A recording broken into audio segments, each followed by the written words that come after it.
Olá, meu nome é Paulo Cogos, estou fazendo essa live como um adendo ao vídeo que eu já tinha feito contra aquela exposição de baixaria, de pedofilia do Santander.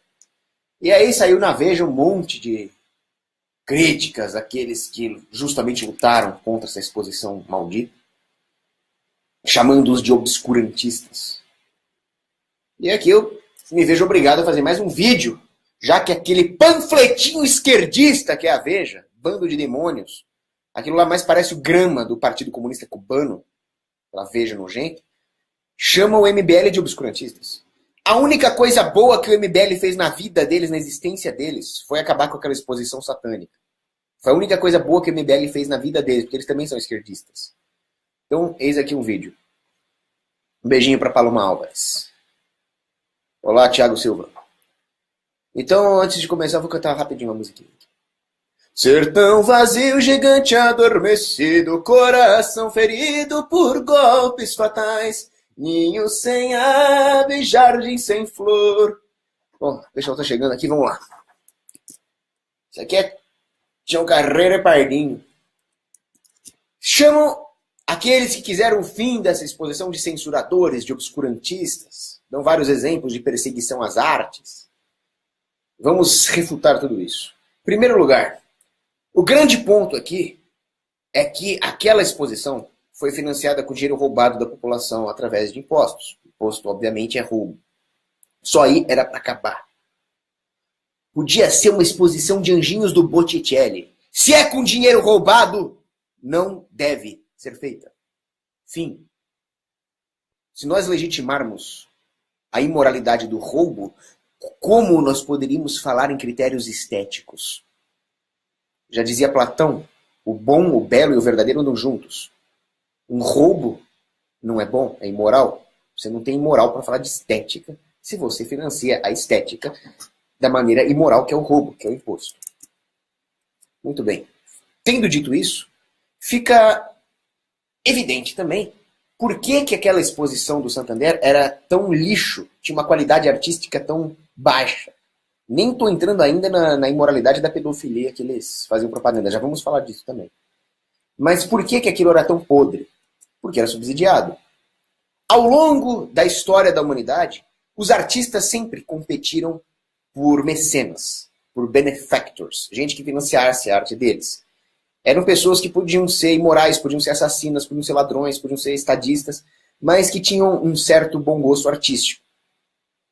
Ou eles não eram nem ladrões nem assassinos, eram simplesmente homens ricos, que ficaram ricos honestamente. Isso existia muito nas cidades-estado italianas, da Renascença italiana.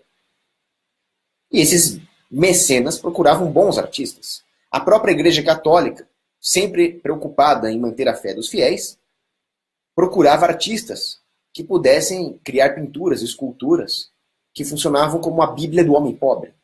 Afinal, o homem pobre muitas vezes não sabia ler. Como ele poderia ter contato com as parábolas do Evangelho, por exemplo, através da arte? Então a igreja patrocinava esses artistas também. Em suma, eles competiam. Os artistas competiam pelo mecenato. E por isso havia arte de qualidade. Agora não. Agora a arte é política. Porque ela é financiada pelo Estado. Ah, mas por que o Estado não financia a boa arte? Primeiro que ele não devia fazer isso, porque isso é roubo, acabou, já expliquei. Segundo, que esse não é o objetivo do Estado. Todo mundo age segundo incentivo. Se você acha que isso não é verdade, que isso não se aplica ao Estado, você é a poliana que vive no mundo dos unicórnios cor-de-rosa perolados. O Estado vai financiar tudo aquilo que acumula poder. Então é claro que ele vai financiar artistas com uma finalidade política. É claro que esses artistas vão ser péssimos. Porque, afinal, destruir o gosto estético da humanidade é um passo também para destruir o senso moral da humanidade. O Estado vive do nosso déficit de senso moral. Destruir a arte faz parte. Vocês podem ler vários artigos sobre pós-modernismo e como isso está relacionado à expansão do projeto do Estado Mundial. Agora vamos falar um pouco da parte econômica. Toda a ideia de subsidiar a arte é completamente imbecil. As pessoas precisam ter dinheiro e tempo para ir a um museu. Ah, mas então nós vamos fazer museus públicos, gratuitos e de qualidade. Ainda assim elas precisam de tempo para ir no museu.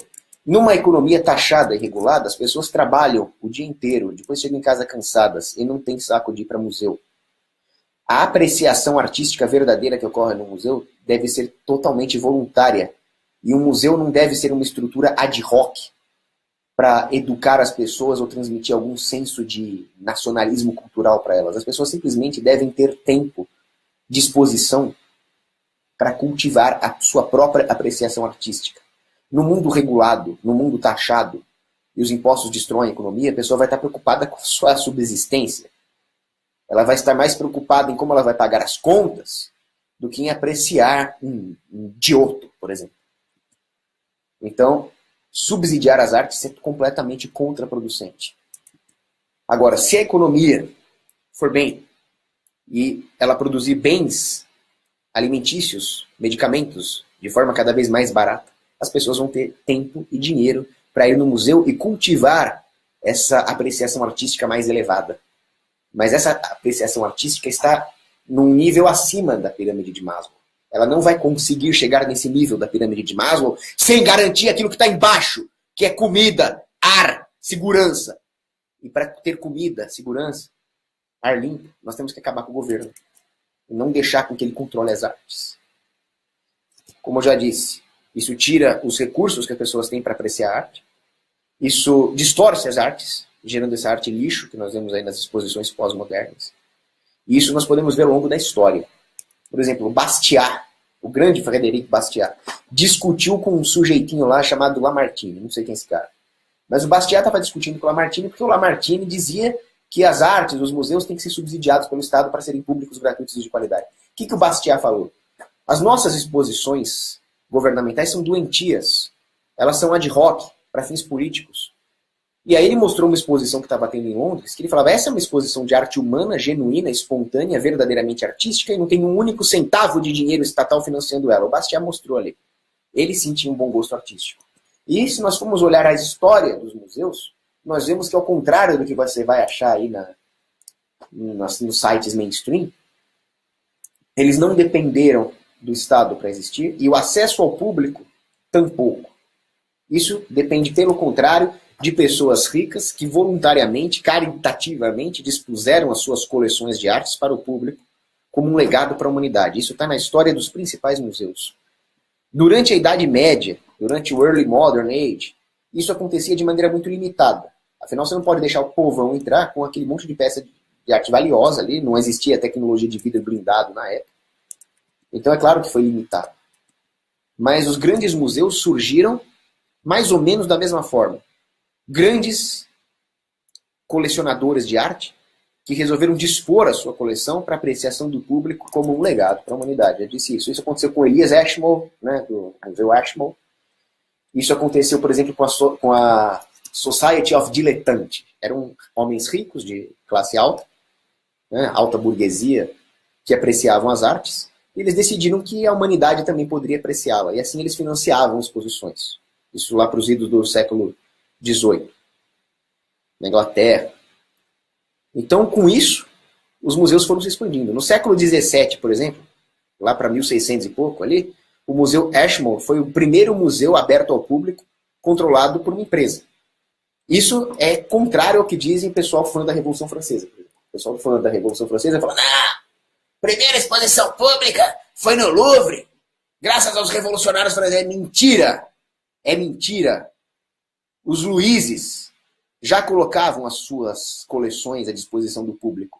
O que os revolucionários franceses fizeram foi assaltar essa exposição, colocá-la em risco e abriram ao público somente 3 dias por semana. Então eles não fizeram nenhum avanço em relação ao Ancien Regime, que também era uma porcaria.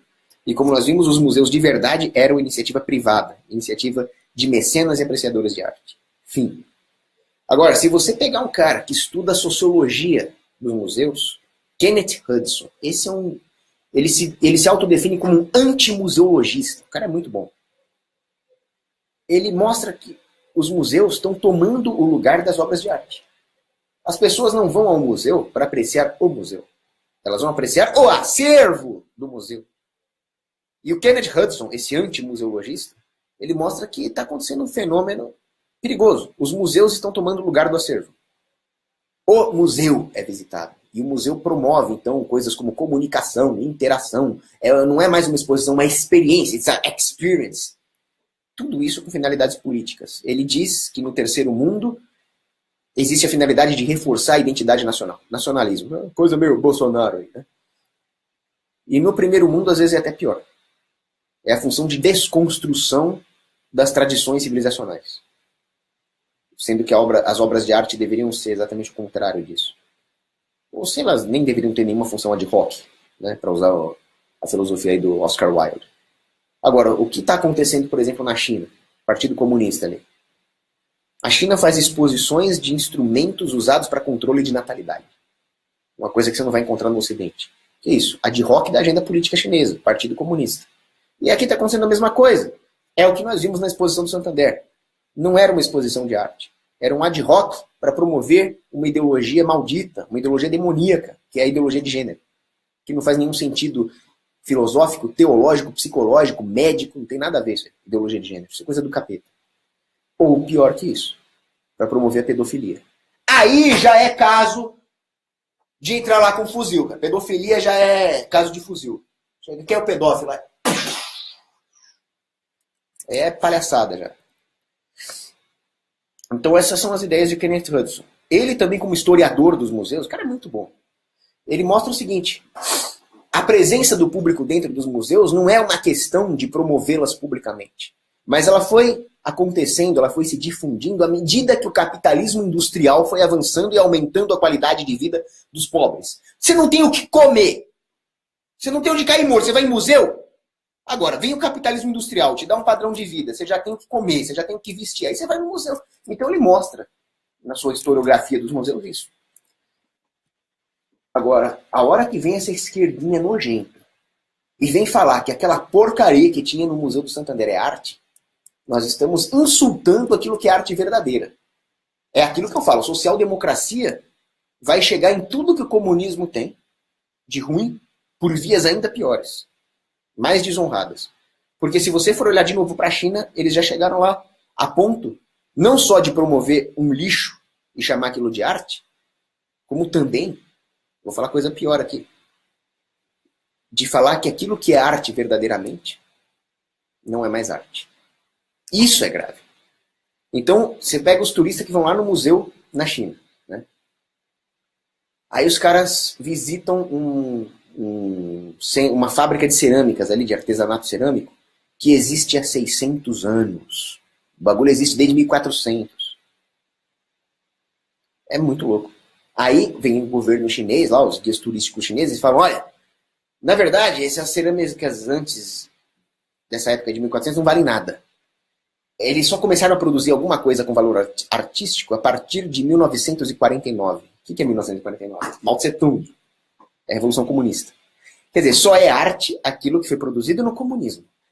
Nos 600 anos que precederam Mao Tse-tung não é arte. Assim fica fácil. Assim fica muito fácil. É muito louco isso.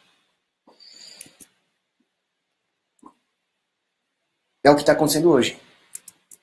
É o que está acontecendo com o boicote aos verdadeiros artistas e a promoção desses imbecis, desses lixos, desses safados do Santander. Aí eu fui ver outros vídeos aí de gente contra e gente a favor da exposição do Santander.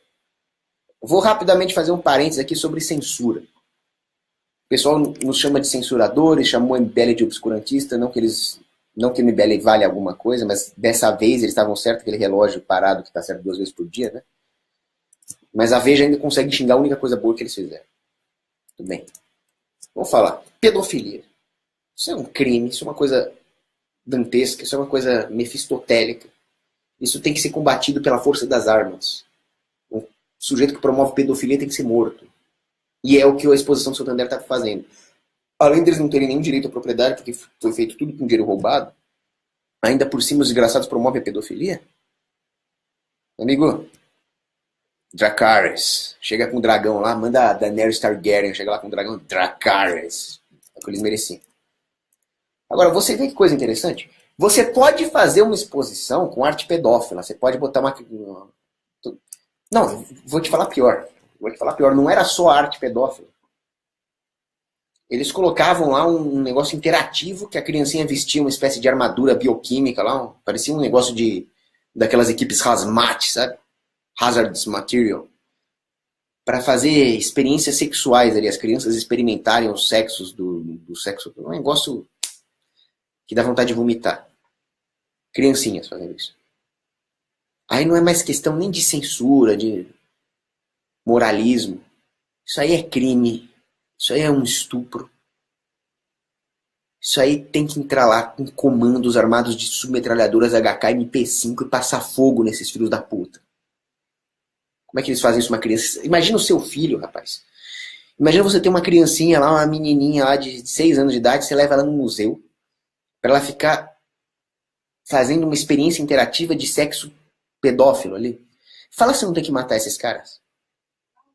Tem que matar esses caras. Agora, aí tem o problema da blasfêmia também.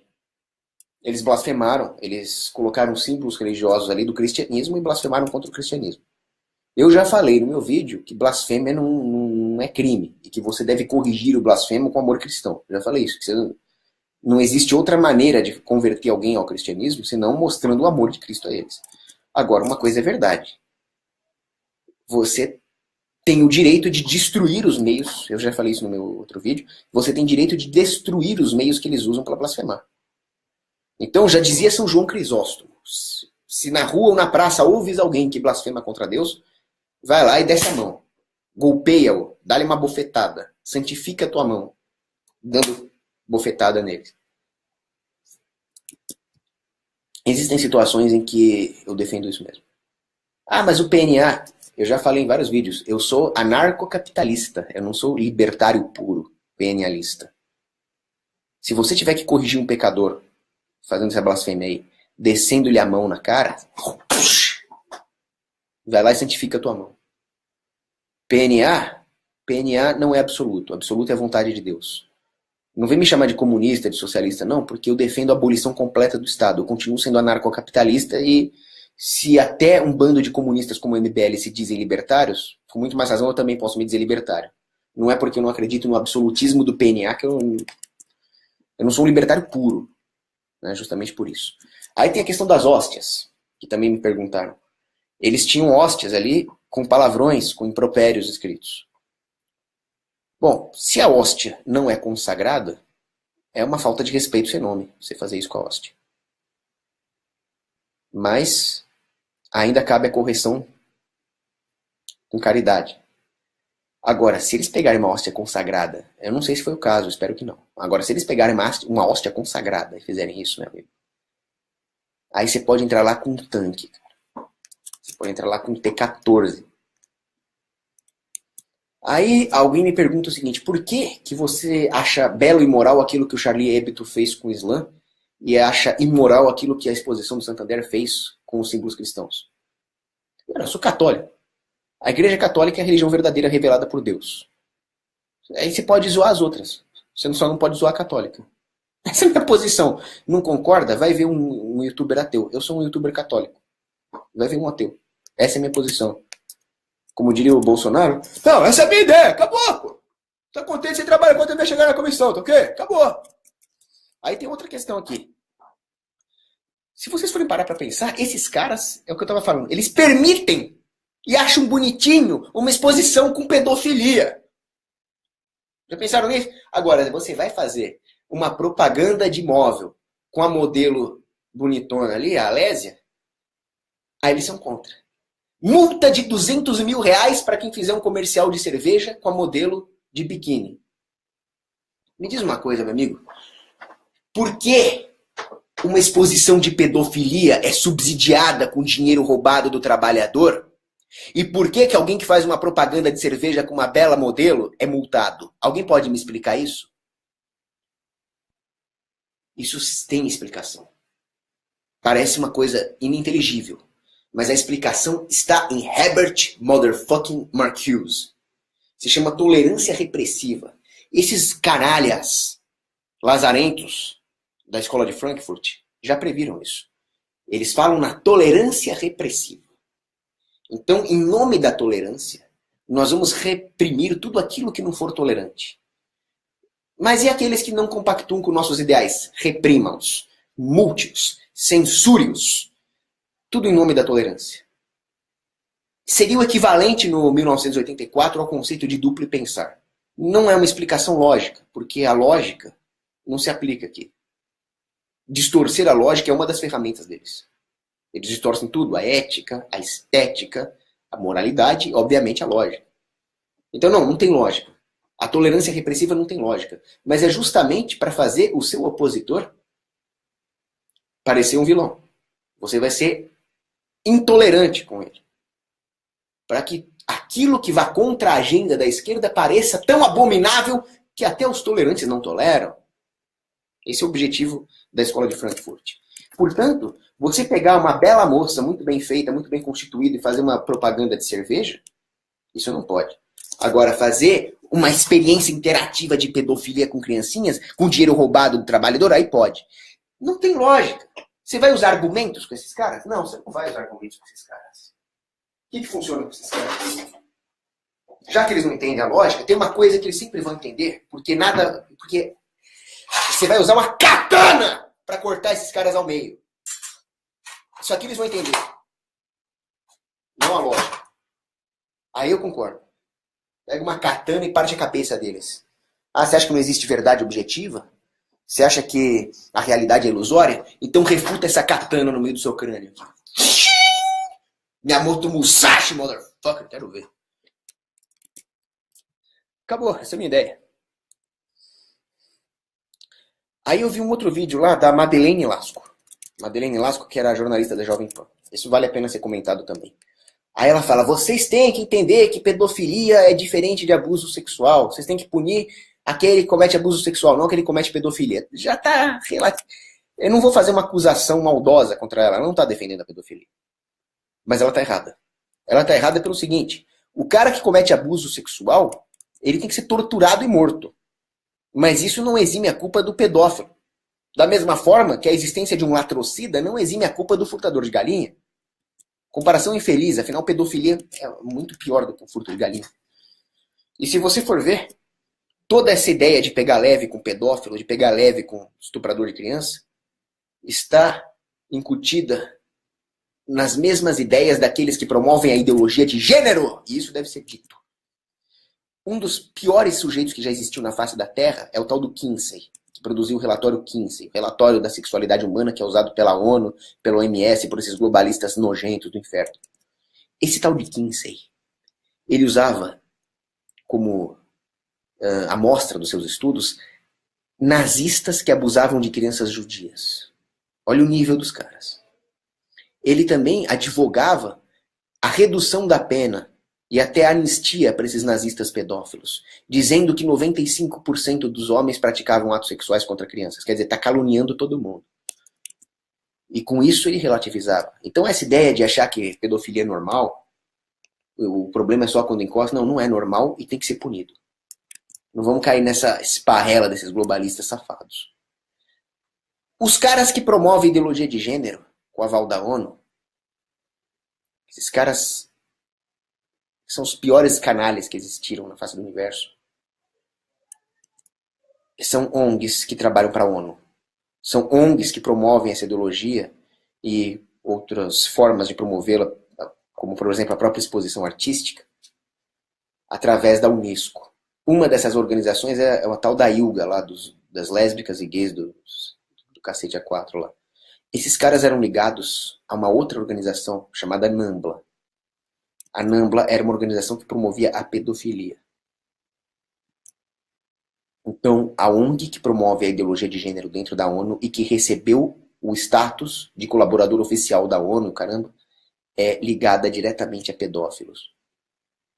São eles mesmos que infiltram pedófilos na igreja para depois acusar os padres.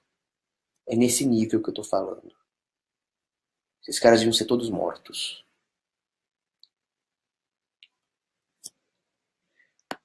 Vocês estão entendendo o que eu estou falando? Muito grave.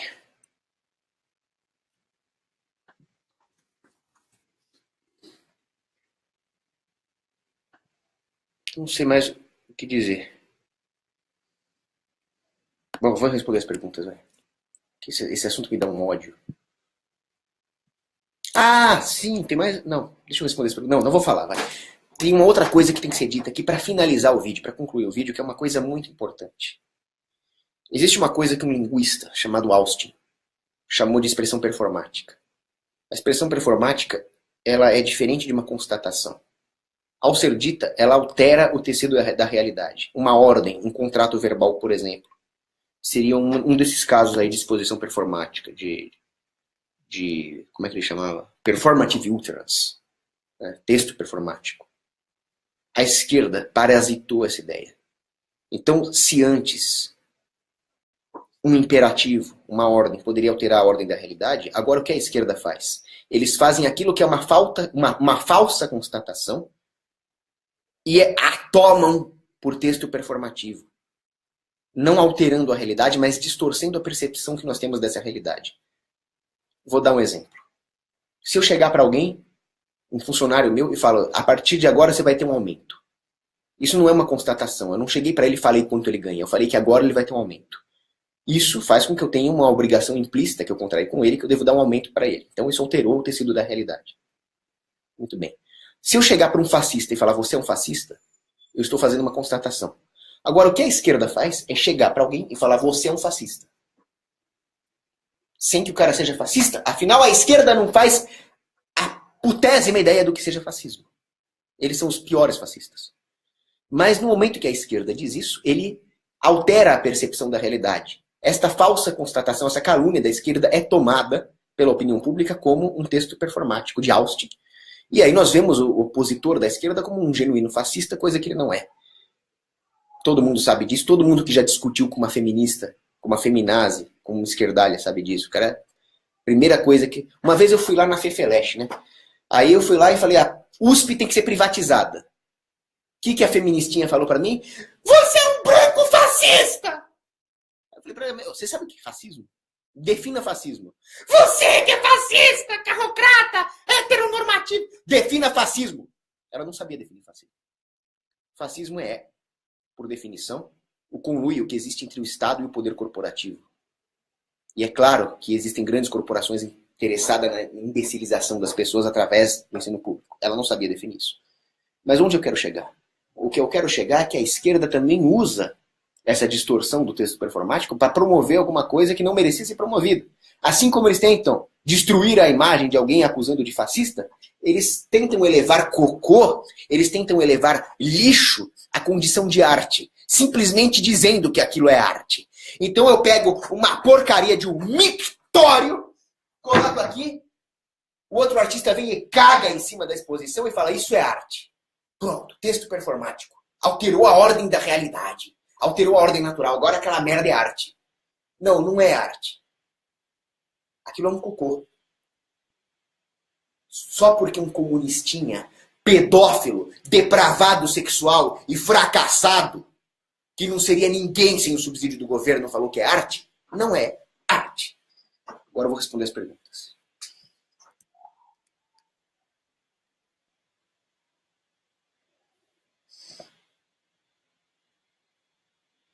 O Luiz Milton Spíndola pergunta o seguinte, o Cogos, o meu professor falou que não podemos definir arte. Existe arte.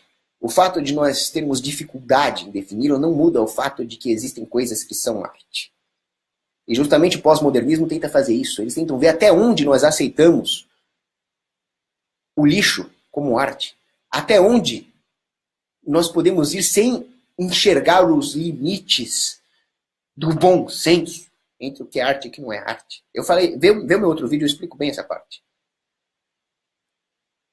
Mas as pessoas nunca têm coragem de falar que o rei está nu. É isso. Até quando as pessoas vão achar que lixo é arte?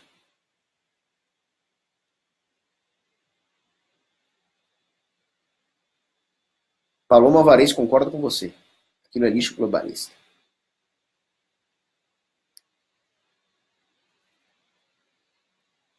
Ó, Spíndola, você está falando o seguinte, se arte é estética e estética é subjetivo, arte seria subjetivo? Não, porque a estética é objetiva. A estética é completamente objetiva. Vê o Roger Scruton sobre isso. Esse relativismo estético é extremamente perigoso.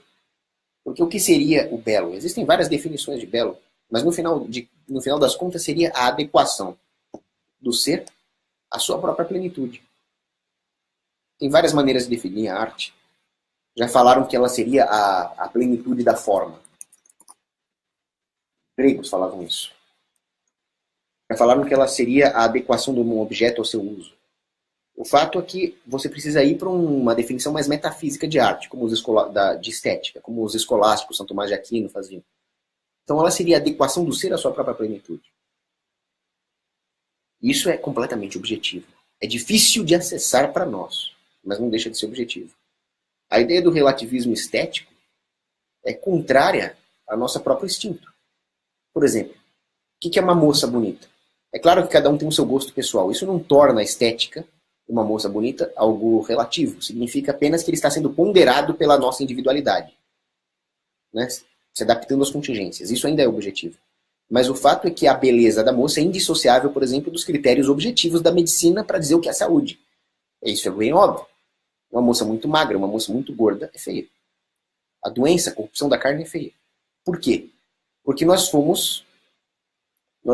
temos um instinto biológico de procurar a capacidade reprodutória. A capacidade reprodutiva depende da saúde biológica. E nós somos bioquimicamente feitos para sentir atração por aquilo que é saudável. Portanto, um dos critérios para avaliar a estética humana é indissociável dos critérios médicos, que são completamente objetivos. Isso vale também para os outros campos da estética. Ela está intrinsecamente ligada à moralidade, por exemplo. Um ato belo. E a moral é objetiva também.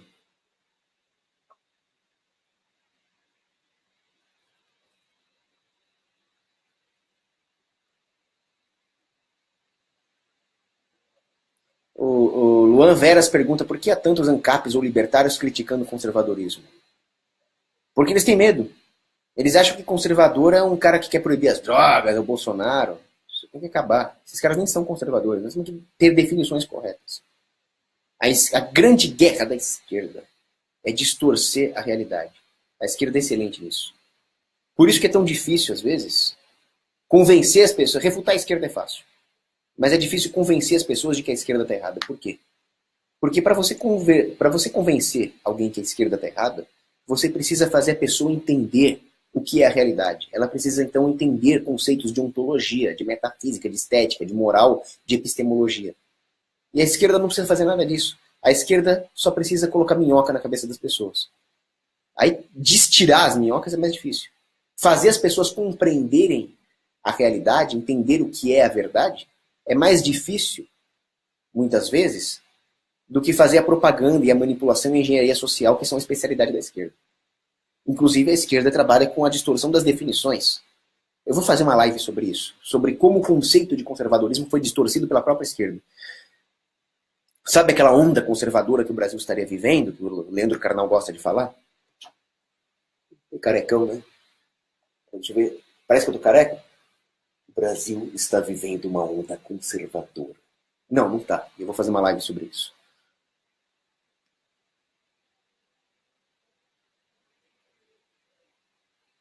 Kevin Fontolan da Cruz. Você já ouviu falar sobre LBRY? Nunca ouvi falar. Permite aos artistas disponibilizarem seus trabalhos sobre uma blockchain. No final você teria que pagar para ver o mictório de forma voluntária. Ninguém pagaria para ver essa merda e obviamente seria jogado no lixo. Olha, Kevin, eu não sabia disso, não conhecia. Achei muito bom seu comentário, muito pertinente. E mais uma bênção aí das blockchain. Vai permitir que nós voltemos a ter uma disputa dos artistas pelos mecenas usando a tecnologia. Eu não entendo nada da parte técnica, mas gostei. Fui com a cara. É isso aí. Abraço, beijo para as meninas.